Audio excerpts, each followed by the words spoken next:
കൊള്ളാം. ഈ studio light setup ഒക്കെ കൊള്ളാം. പണ്ട് ഞങ്ങളുടെ കാലത്തെ ഈ മെഴുകുതിരി കത്തിച്ചിട്ടായിരുന്നു വെട്ടം. അന്ന് മെഴുകുതിരിയൊക്കെ ഉണ്ട്. മെഴുകുതിരിയൊക്കെ ഉണ്ട്. ഇത് കൊള്ളാം.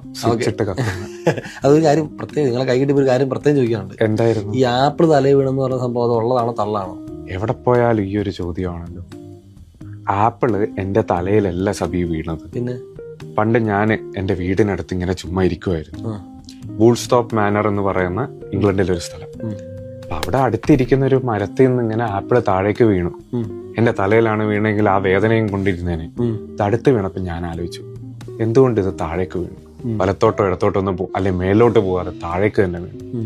അതാണ് പിന്നീട് നമ്മൾ ആ ചിന്തയിൽ നിന്നാണ് നിയമങ്ങൾ, ഈ ഗുരുത്വാകർഷണല്ലേ കൊണ്ടത്. ഞങ്ങളുടെ മുമ്പിലാണ് വീണെങ്കിൽ ഞങ്ങൾ ആപ്പിട്ട് തിന്നിട്ട് അവിടെ കിടന്ന് ഉറങ്ങിയാണ്. അതാണ് നമ്മുടെ തമ്മിലുള്ള വ്യത്യാസം.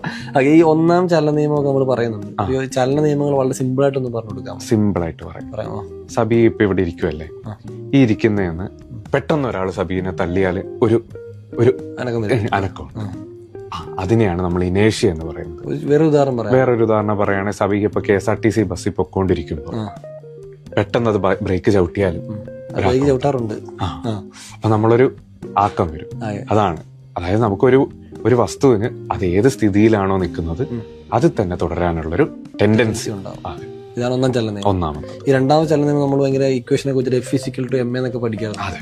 എന്താണത്? സിമ്പിൾ ആയിട്ട് പറയുകയാണെങ്കിൽ rate of change of momentum, അതായത് ഒരു വസ്തുവിൽ ഉണ്ടാകുന്ന ആക്സിലറേഷൻ അത് അതിന്റെ ഫോഴ്സിനോട് പ്രൊപ്പോർഷണൽ ആയിട്ടാണുള്ളത്. സിമ്പിൾ ആയിട്ട് പറഞ്ഞുതരാം. നേരത്തെ പറഞ്ഞ KSRTC ബസ്, ഈ ബസ് ബ്രേക്ക് ഡൗൺ ആയി. ഇതിനെ ഒരു പ്രത്യേക ഒരു ആക്സിലറേഷനിൽ തള്ളണം, ഒന്ന് നീക്കണമെങ്കിൽ നമ്മൾ കൂടുതൽ ഫോഴ്സ് കൊടുക്കണം. അതേസമയം ഇതൊരു ചെറിയൊരു കാറോ സൈക്കിളോ ആണെങ്കിൽ തള്ളാൻ കുറച്ചും കൂടെ എളുപ്പമാണ്. ഫോഴ്സ് അത്ര മതിയാവും. അതായത് ഭാരം കുറഞ്ഞ വസ്തുവിനെ ഒരു ആക്സിലറേഷനിലേക്ക് എത്തിക്കാൻ നമുക്ക് കുറച്ച് ഫോഴ്സ് മതി. ഇത് നേരെ തിരിച്ചും മറിച്ചും ഒക്കെ നമുക്ക് പറയാം. വളരെ സിമ്പിൾ ആയിട്ട് പറയാം. നിങ്ങൾക്ക് പരീക്ഷയ്ക്കൊക്കെ ആണല്ലോ അതിന് ഇത്രയേ വേണ്ടു. പക്ഷെ നമ്മൾ പഠിക്കുമ്പോൾ ആഴത്തിൽ പഠിച്ചാൽ നല്ലത്. മൂന്നാം ചലന നിയമം നിങ്ങളത് വളരെ യൂണിവേഴ്സൽ ആയിട്ട് പറയുന്ന ഒരു കാര്യമാണ്. Every action has an equal and opposite reaction. Cinema dialogue അല്ലല്ലേ? സിനിമ ഡയലോഗ് അല്ല, അത് പ്രകൃതിയിലൊരു ഡയലോഗാണ്.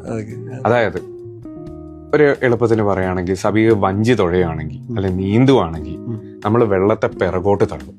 വെള്ളം നമ്മളെ ഫ്രണ്ടിലോട്ട് തള്ളുന്നത് കൊണ്ടാണ് നമ്മൾ മുന്നോട്ട് പോകുന്നത്. വഞ്ചിയൊക്കെ എല്ലാം, വഞ്ചി ആയാലും നീന്തലായാലും നമ്മൾ നടക്കുന്നത് പോലും അതുകൊണ്ടാണ്. കൊള്ളാം.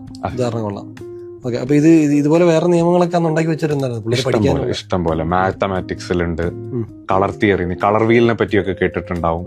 മാത്സ്, സയൻസ്, അങ്ങനെ ഞാൻ കൈവെക്കാത്ത മേഖലകളില്ല ശരിക്കും. ഇല്ല. അപ്പം